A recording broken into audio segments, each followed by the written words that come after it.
যুদ্ধকে না বলতে বিশ্ব নেতাদের প্রতি আহ্বান জানিয়েছেন প্রধানমন্ত্রী শেখ হাসিনা। তিনি বলেন, যে কোনো প্রকারের আগ্রাসন এবং নৃশংসতার বিরুদ্ধে কথা বলতে হবে।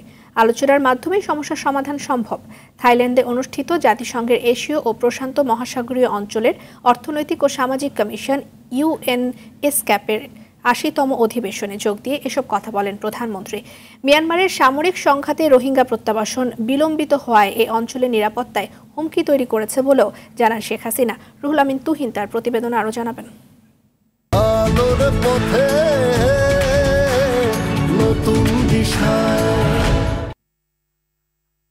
থাইল্যান্ডের ব্যাংককে জাতিসংঘের এশীয় ও প্রশান্ত মহাসাগরীয় অঞ্চলের অর্থনৈতিক ও সামাজিক কমিশন UNESCAP-এর ৮০তম অধিবেশনে যোগ দিয়ে উদ্বোধনী অনুষ্ঠানে বক্তব্য দেন প্রধানমন্ত্রী Sheikh Hasina. Bangladesh has no option but to invest heavily in climate resilience. এশীয় ও প্রশান্ত মহাসাগরীয় অঞ্চলের সহযোগিতা, উন্নয়ন ও সংকট সমাধানে জোর দেন প্রধানমন্ত্রী। মিয়ানমারের সহিংসতা ও রোহিঙ্গা সংকট নিরসনে এ অঞ্চলের নেতাদের তৎপরতা দ্বিগুণ করার তাগিদ দেন Sheikh Hasina. The Rohingya repatriation process is also getting delayed. মিয়ানমারের সাম্প্রতিক সামরিক সহিংসতায় রোহিঙ্গা প্রত্যাবাসন বিলম্বিত হচ্ছে। এতে আমাদের এ অঞ্চলে অত্যন্ত নিরাপত্তা ঝুঁকি তৈরি হয়েছে। মিয়ানমারের সংকট সমাধানে আসিয়ানকে আহ্বান জানাচ্ছি। আমাদের অবশ্যই দ্রুততম সময়ে রোহিঙ্গাদের নিরাপদ প্রত্যাবাসন নিশ্চিত করতে হবে। রোহিঙ্গাদের সমস্যার উৎপত্তি মিয়ানমারে, এর সমাধানও রয়েছে মিয়ানমারে। সংকট সমাধানে যত দেরি হবে ততই আঞ্চলিক সংযোগ, ঐক্য ও সমৃদ্ধি ভণ্ডুল হবে।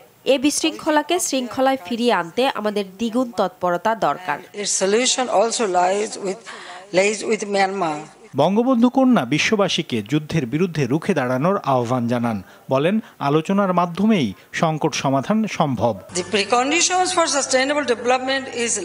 স্থায়ী উন্নয়নের পূর্ব শর্ত হল শান্তি ও নিরাপত্তা বজায় থাকা। আমাদের অবশ্যই আলোচনার মাধ্যমে আঞ্চলিক সমস্যার সমাধান করা প্রয়োজন। সার্বভৌমত্ব ও আঞ্চলিক অখণ্ডতায় পারস্পরিক সমঝোতার মাত্রা হওয়া উচিত। আমাদের অবশ্যই যে কোনো প্রকার সহিংসতা ও নৃশংসতার বিরুদ্ধে কথা বলতে হবে এবং যুদ্ধকে না বলতে হবে। বাংলাদেশ জাতিসংঘ মহাসচিবের নতুন শান্তি এজেন্ডার পক্ষে সমর্থন দিয়েছে। New agenda for piece. পরে প্রধানমন্ত্রী অধিবেশনে বাংলাদেশ বুথ ঘুরে দেখেন। এরপর সম্মেলনের সাইডলাইনে শেখ হাসিনার সঙ্গে সৌজন্য দেখা করেন স্কেপ-এর চেয়ারপারসন আর্মিডা সালসিয়া আরিস জাবান।